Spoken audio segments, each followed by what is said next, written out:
The model MVS45, as you can see here, is a vacuum sealer designed to vacuum pack food using a chamber. This machine has a clip here on the side that keeps the top cover down for easy storage. As soon as you unclip that, it's going to immediately raise the top. It has two gas pistons here which lift the top up, making it very easy to insert and take items out without having to worry about the cover.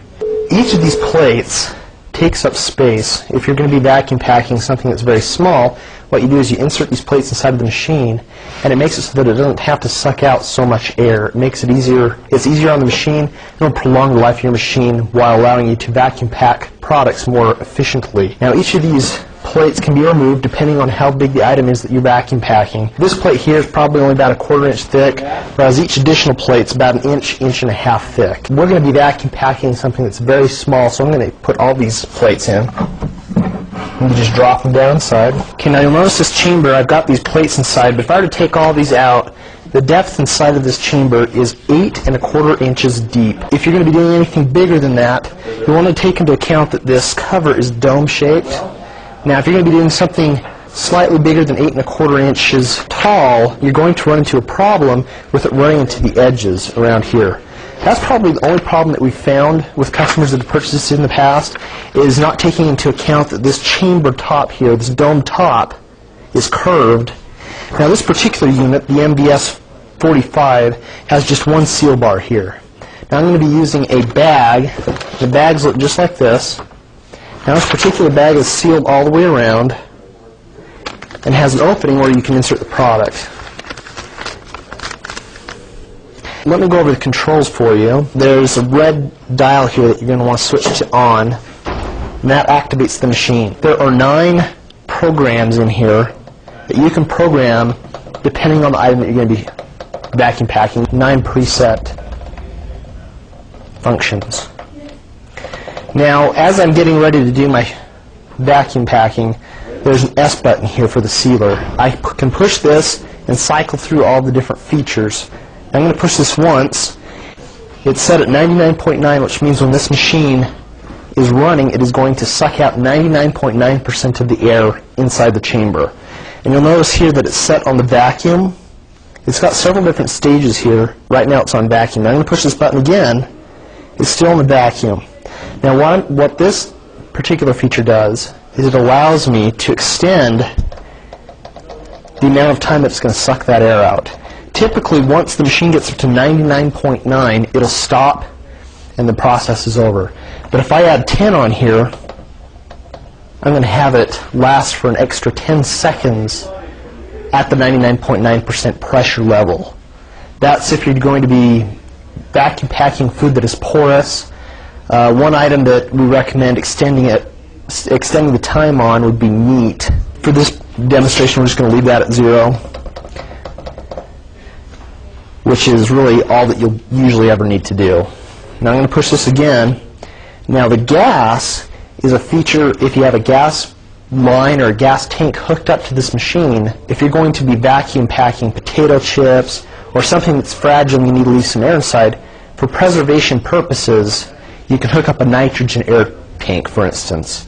You can shoot a puff of nitrogen air inside that bag, and that'll help preserve the food even longer. If you're going to vacuum pack the food, leave about 25% of the air inside, and you didn't use nitrogen, you just use oxygen, that leaves a little bit of air in there for bacteria and other items to grow, and will decrease the shelf life of the product. Now, we don't have a gas line hooked up to this, so I'm going to be using just regular oxygen, but I could adjust the gas levels if I had a gas line hooked up to this machine. Now I'm going to push this again.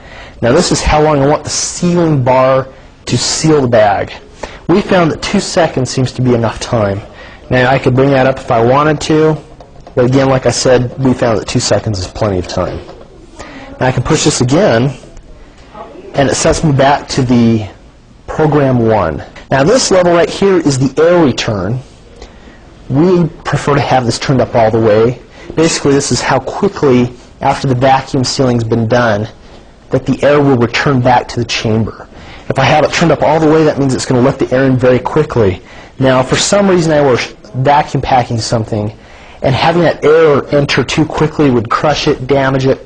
I could actually turn that down, and that'll decrease the amount of time that the air is let back into that chamber. When you're vacuum packing your food, it's really just a matter of preference. You'll probably want to test a few different items, use a few different bags until you get just the right setting for the product that you're going to be vacuum packing. Now I'd like to show you the machine in action.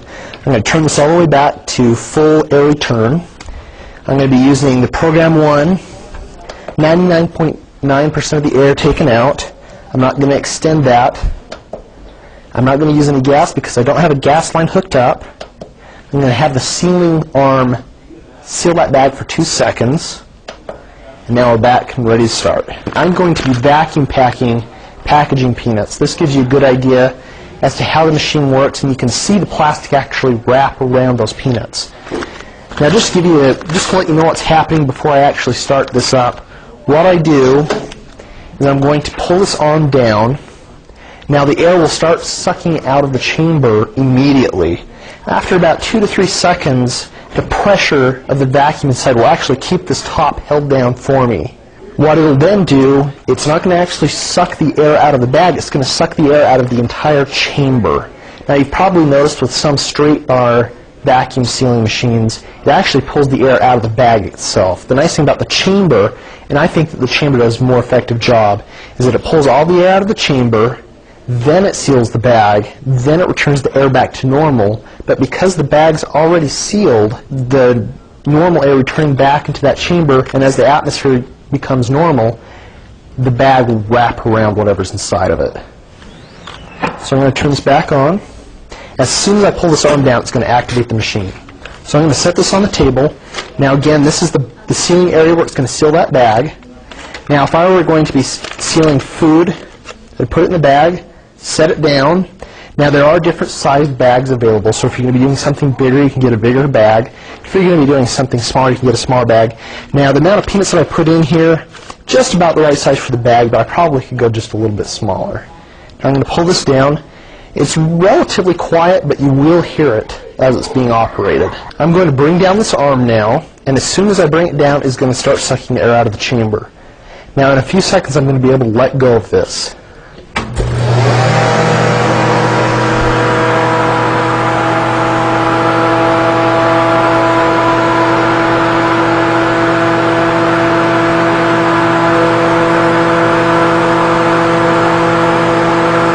Now it's nearing up on 99.9% now. It's sealing the bag shut, and now it's letting the air back in. And as soon as it's done, the top will open back up. Now you can see that the packaging peanuts have got the plastic wrapped very securely around them. It's sucked out 99.9% of the air, and if this were food, I would now have preserved the life of this product on the shelf. Now I'm going to do one more so that you can actually see the control panel. You'll actually see as it's going through all the steps, the lights will change along this progress readout here. And you'll also see on this readout, as the air is being pulled out, you'll see it actually count up to 99.9%. So I'm going to be doing another bag.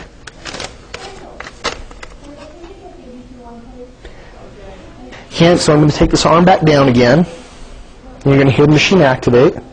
And when you actually bring this arm down and you start feeling the air pulling out of the chamber, you'll actually see the chamber really pull down tight. And you'll kind of notice it squish down.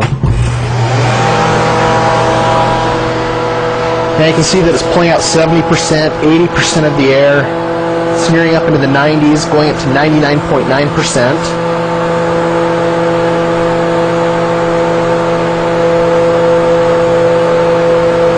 And now it's going to hit 99%. Now it's actually sealing the bag shut, 2 seconds. It's now letting the normal air back into the chamber. And the top pops back open. And the item's very securely packaged. 99.9% of that air has now been sucked out of that.